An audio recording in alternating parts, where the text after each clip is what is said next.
Halo semuanya, jadi sekarang kita sudah berada tepat di depan lokasi UMKM STLR Tempo Sultan 99. Nah, kita langsung aja untuk melakukan pertanyaan-pertanyaan dan kita berkenalan dulu ya dengan siapa boleh dan sebagai apa? Boleh, nama saya Rika Kamalasari. Saya karyawan STLR dari tahun 2025, dari Januari sampai sekarang. Oke, baik Teteh, terima kasih ya. Ya. Oke, mungkin kita langsung aja ya ke pertanyaan-pertanyaan santainya aja gitu. Mungkin dimulai dari saya dulu ya. Mungkin ada menu apa aja sih di UMKM ini dan produk apa yang best seller gitu di sini? Boleh, menu di sini adanya STLR, alpukat kocok, durian kocok, ubi ungu, es cendol. Yang best sellernya itu topping es krim sama yang spesial. Oke. Dari semua menu. Oke, mungkin Teteh apa sih keunikan dari produk UMKM ini dibanding dengan UMKM lainnya? UMKM yang ini keunikannya itu dari toppingnya kakak, soalnya kan dulu itu kan nggak ada es teler yang tanpa es krim sama keju ya. Oh iya betul. Ya, nah sekarang karena milenial kan banyaknya es krim sama keju, jadi lebih apa sih, lebih apa ya namanya, banyak yang suka Ya. gitu ya, banyak peminatnya juga. Ya, jadi melakukan inovasi ya. Ya, dengan gitu. menambahkan topping es krim kayak gitu. Ya, Oke. dan selanjutnya juga bakal ada menu terbarunya, Wah, ditunggu iya, aja. Siap. Ntar lagi launching gitu ya. Ya. Oke, mungkin langsung next ya ke pertanyaan Terus selanjutnya. gimana sih caranya kakak buat menentukan kalau mau ada menu baru, kayak menentukannya kalau menu ini tuh cocok buat dijual di sini? Gimana ya? Biasanya kita harus sama customer lagi dicoba dulu rasanya, apakah enak dimakan atau enggak gitu. Jadi kalau misalnya ada rasa yang kurang, di situ jadi diteliti lagi gitu, Iya, betul. cocok atau enggaknya. Iya, iya. Nah, untuk pertanyaan selanjutnya ya kak, gimana sih caranya buat, kan sekarang tuh bisa dibilang bahan apa sih, produk awal itu kan pada naik ya kak ya. Ya. Nah, gimana caranya agar kakak itu menjual dengan harga jual yang kompetitif tapi tidak mengganggu si kualitas produk itu tersebut gitu kak? Paling gini ya.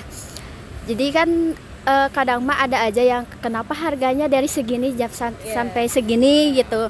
Karena kan kita bahannya juga premium ya, pada mahal-mahal semua. Paling kita jelasin aja, Ibu maaf sebelumnya kan karena harganya sebelumnya asalnya 30 jadi 35. Kenapa? Karena bahan-bahannya pada naik dari buah-buahan, terus dari bahannya juga. Jadi kita gak bisa nanggung semuanya gitu. Sampai boncos lah istilahnya mah gitu. Makanya kalau misalnya ibu berkenan untuk membelinya ya silahkan, kalau enggak juga gak apa-apa. Dan kita mah punya kualitasnya masing-masing dari orang lain gitu. Oke, jadi kasih pemahaman bahwa harganya itu naik karena Ya, ada gitu. beberapa hal gitu ya. Ya, Oke, mungkin next pertanyaan selanjutnya itu siapa sih konsumen paling utama atau segmentasinya? Jadi konsumen untuk membeli UMKM ini tuh siapa sih? Jadi misal anak-anak atau remaja atau dari kalangan usia berapa kayak gitu? oh iya. Random sih kakak, ada anak-anak, ibu-ibu sampai yang tua-tua juga banyak. Soalnya emang mungkin dari rasanya juga ya. Apalagi kan kalau misalnya STLR itu kan legend ya dari dulu. Jadi makin apa ya, penasaran mungkinnya ditambah es krim depan keju kok bisa sih gitu. Itu aja kak. Jadi bisa untuk semua kalangan Ya, mulai gitu. dari anak kecil sampai udah Ya, dewasa gitu. ya. Oke. Terus gimana caranya kakak memposisikan brand ini biar selalu jadi pilihan, karena kan target pasar itu semua kalangan ya. Ya. Biar semuanya itu bisa tetap milih brand yang kakak jual ini. Baik, kalau saya mas biasanya ngobrol sama customernya gitu. Jadi dipromosiin lagi ke teman-temannya, keluarganya, sahabatnya, kan pasti adalah Iya. banyak gitu peminatnya. Jadi makin orang itu penasaran loh, ya gitu. Terus dari segi juga kita kan nggak bakalan berubah, nggak bakalan jadi kayak asalnya nggak enak jadi enak gitu, nggak, tetap stay segitu. Jadi walaupun nggak enak juga dilihat dulu dari bahannya kenapa jadi begini gitu. Begitu aja sih kak. Konsisten. Iya konsisten harus. Baru tuh ada yang salah. Nah ya gitu. Baik kak, untuk pertanyaan selanjutnya ya, kan untuk penjualan offline kayak di sini nih, menurut kakak lokasi itu berpengaruh sebesar apa sih, kayak berpengaruhnya itu apa gitu? Dari segi apanya? Dari segi lokasinya kan, saya tahu dari Desi sendiri ya, misalkan yang ini tuh punya dua nih, tahu dulu mas. Menurut kakak pribadi, lokasi itu berpengaruh sebesar apa? Kalau lokasi itu pengaruhnya besar banget sih. Apalagi kalau misalnya lokasi di sini kan emang udah dari dulu juga ya rame. Nah, terus kalau misalnya buka cabang lagi juga harus dikondisikan dulu. Kayak misalnya apakah emang menjaminkan untuk jadi apa sih lebih banyak lagi cabang gitu atau enggak gitu. Jadi kita apa ya? Jadi dirundingin dulu gitu. Jadi terus mempertimbangkan ya. Nah, kalau ya misal gitu. mau buka outlet baru gitu. Ya. Ya, karena memang lokasi itu emang strategis ya kakak untuk Ya, menarik betul. konsumen gitu. Oke, mungkin pertanyaan selanjutnya, platform apa atau media sosial apa sih yang menjadi media untuk promosi dari UMKM ini? Dari bicara secara langsung sama customer, juga dari online juga kayak bikin video gitu.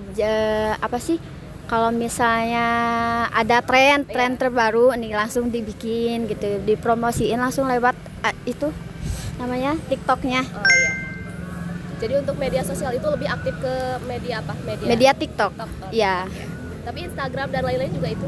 Belum. Oh, berarti Iya. itu aja. Ya. Oke. Kalau buat kayak video-video di TikTok itu kayak video jenis apa atau tren apa biasanya yang paling berpengaruh buat penjualan di sini? Biasanya sih kayak video pendek gitu, kayak di cut-cut gitu. Ya. Tapi kalau misalnya tren mah jarang sih, lebih banyaknya foto kalau enggak video gitu. Jadi lebih ngejelasin ke produknya. Ya, gitu. Apa pernah gak UMKM ini tuh mengundang food vlogger gitu? Kalau STLR mah belum pernah, alhamdulillah. Alhamdulillahnya tuh dari apa sih dari vlogernya langsung ke sini. Jadi Ya. tanpa diundang. Ya gitu. Soalnya kan pernah FYP juga ya di TikTok. Lihat aja ada kok. Oh, iya. Nah, terus saya jadi nggak endorse siapa-siapa gitu. Iya. Karena sudah menarik sendiri gitu. Ya, gitu. Terus kak, kalau di sini itu ada promosi tersendiri gak sih kak? Kayak misalkan diskon lah, banding atau kerjasama antar komunitas gitu buat sini tuh lebih apa ya, lebih rame. Oh, ada. Biasanya kalau misalnya setiap ada menu terbaru kan biasanya suka ada diskon. Beli 2 gratis 1. Jadi setiap ada menu baru selalu begitu. Kecuali kalau misalnya lagi turun banget gitu ya, harus memikirkan ulang bagaimana caranya ini untuk naik lagi. Oke, mungkin lanjut ke pertanyaan selanjutnya. Ada nggak sih teteh cerita unik gitu dari pelanggan? Karena kan pastinya pelanggannya itu banyak dan Iya. kasih respon atau komentar beragam. Nah, ada Iya. nggak sih komentar yang unik gitu yang teteh Aduh, apa pernah ya? temui gitu? Atau misal di ulasan atau di TikTok komennya gitu atau langsung? Oh, iya gitu, pernah gimana? ada. Iya. Pernah. Kan di sini saya kan udah lama ya, adalah setahunan gitu. Rata-rata customer itu kan lihatnya dari wajah sampai bawah kan. Ya. Ada suka komen gini, "Ih, tetehnya judes." Nah, nggak mau sama teteh itu mah marah-marah terus. Nah, jadi suka gitu kadang mah.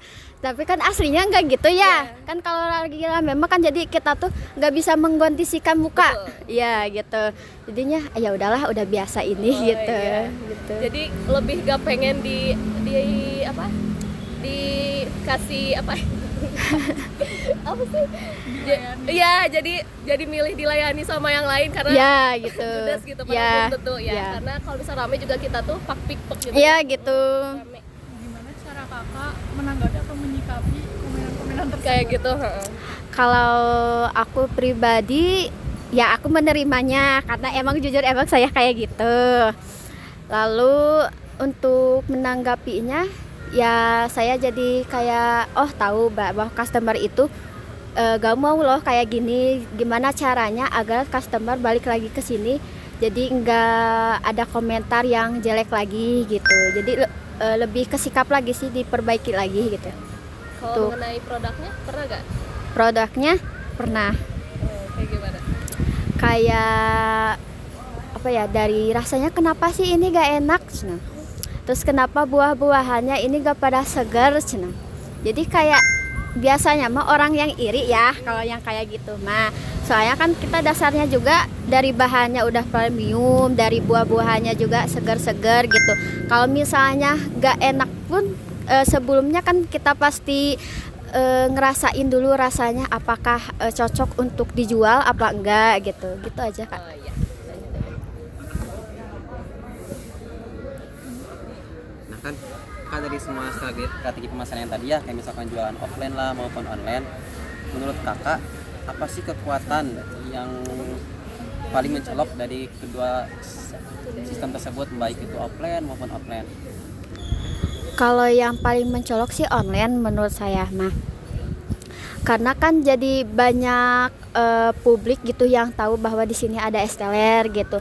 Apalagi kan ini kayak milenial banget lah gitu, dari segi menunya juga gitu. Pasti banyak yang tertarik. Walaupun yang offline sedikit, tapi setahu saya pasti kalau misalnya bisa dari komunikasi kayak apa ya, berbicara dengan baik gitu, kayak ngepromosiinnya pasti akan lebih seimbang lagi gitu antara offline sama online gitu. Iya. Lanjut aja ke pertanyaan selanjutnya. Kalau misalnya nih bikin konten, nah dari tim UMKM ini bikin narasi apa sih yang bikin menarik gitu dari buat konsumen gitu? Biar calon pembeli itu menarik gitu untuk membeli ke sini. Biasanya suka pakai narasi apa gitu?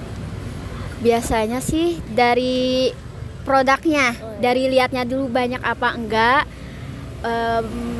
dari harganya juga kayak mungkin gak sih segini gitu.